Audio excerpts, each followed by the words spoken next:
కొమరం భీం ఆసిఫాబాద్ జిల్లా జైనూర్ మండలంలో కార్నర్ సమావేశాలు జరిగాయి. ప్రజా గోసా బీజేపీ భరోసా కార్యక్రమం ద్వారా ప్రజల్లోకి వెళ్తున్నామని రాజేందర్, సోలు లక్ష్మి జైనూర్ మారుమూల ప్రాంతంలో ఇప్పటికీ డబుల్ బెడ్రూమ్ ఇండ్లు పూర్తి కాలేదన్నారు.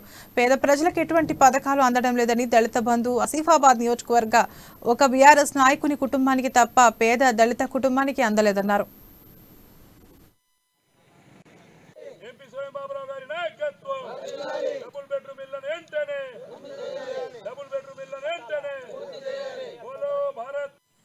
జనతా పార్టీ రాష్ట్ర పార్టీ పిలుపు మేరకు ఈ నెల 10 నుండి 25 తారీఖు 15 రోజులు తెలంగాణ రాష్ట్రంలో 11,000 వీధి కార్నర్ మీటింగ్స్ నిర్వహించాలని చెప్పి తలపెట్టడం జరిగింది. అందులో భాగంగానే ఈ ఆసిఫాబాద్ నియోజకవర్గంలోని జైనూర్ మండలంలో ఇక్కడ ప్రజా గోసా బీజేపీ భరోసా ఈ యొక్క కార్యక్రమం దృష్ట్యా జైనూర్ మండలంలో ఉన్నటువంటి మొత్తం సమస్యలను కూడా శక్తి కేంద్రాల వారీగా బూతుల వారీగా మొత్తం ఇక్కడ ఉన్నటువంటి ఆసిఫాబాద్ లో ఉన్నటువంటి జిల్లా యంత్రాంగం అంతా కూడా కలిసి ఇక్కడ ఉన్నటువంటి ప్రజా సమస్యలు ఏవైతే ఉన్నాయో ప్రజా సమస్యలను నేరుగా వచ్చి గుర్తించడం జరిగింది. ఇక్కడ ఉన్నటువంటి ఇప్పుడు మనం చూస్తున్నటువంటి ఈ ప్లేస్ లో డబుల్ బెడ్రూమ్ ఇండ్లు కట్టి మధ్యలో వదిలిపెట్టడం జరుగుతుంది. మనం ప్రత్యక్షంగా మనం చూస్తున్నాము. జనతా పార్టీ రాష్ట్ర పార్టీ పిలుపు మేరకు